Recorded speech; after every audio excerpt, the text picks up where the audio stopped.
नमस्कार, मी वैष्णवी. आपण पाहतात Indian TV news. Indian TV न्यूजच्या बुलेटिन मध्ये आपले स्वागत आहे. चला तर नजर टाकवायच्या काही विशेष घडामोडींवर.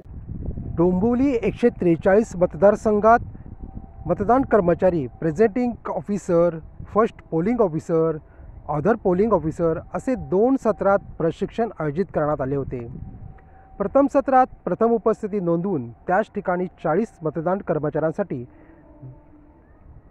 2 क्षेत्रीय अधिकारी व 2 EVM सेट देऊन सोबत dummy paper seal, address tag, special tag इत्यादीच्या आधारे प्रत्यक्ष हाताळणी व प्रात्यक्षिकाद्वारे सखोल प्रशिक्षण देण्यात येऊन तदनंतर सावित्रीबाई फुले नाट्यगृहामध्ये सखोल पायाभूत प्रशिक्षण सहाय्यक निवडणूक निर्णय अधिकारी तथा उपजिल्हाधिकारी श्रीमती वैशाली प्रदेशी ठाकूर यांनी दिले.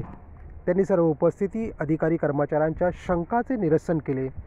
तसेच स्वतः मतदार असलेल्या सर्व उपस्थित मतदार कर्मचाऱ्यांना मतदान करण्याचे आवाहन करून त्यांना पोस्टल बॅलेट व निवडणूक कार्यक्रम प्रमाणपत्राद्वारे FDC मतदान कसे करवायचे व कसे करून घ्यायचे याबाबत सखोल मार्गदर्शन केले.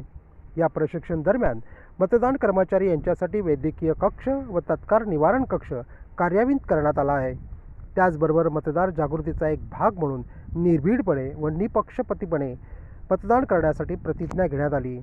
सर्व प्रशिक्षण प्रक्रिया सुरळीत पार पाडल्याची व सखोल माहिती प्राप्त झाल्याचा अभिप्राय उपस्थित प्रशिक्षणार्थींना दिला. प्रशिक्षणाच्या ठिकाणी जिल्हाधिकारी यांचे प्रतिनिधी म्हणून, समन्वय अधिकारी म्हणून उपजिल्हाधिकारी तथा कल्याण डोंबिवली महानगरपालिकेचे उपायुक्त रमेश मिसाळ उपस्थित होते. तसेच अतिरिक्त सहाय्यक निवडणूक निर्णय अधिकारी विनोद भांबरे, निवडणूक नायब तहसीलदार म्हात्रे, प्रभाग अधिकारी सावंत, जगताप व इतर निवडणूक कर्मचारी यांनी कामकाज पाहिले. सर्व क्षेत्रीय अधिकारी यांनी मास्टर ट्रेनरची भूमिका चोख बजावली. Bureau report, Indian TV news, Kalyan. या होते इंडियन टीव्ही न्यूज. तुम्हाला आमच्याशी संपर्क साधायचा असल्यास स्क्रीनवर दिलेल्या क्रमांकाशी संपर्क साधू शकतात. 9320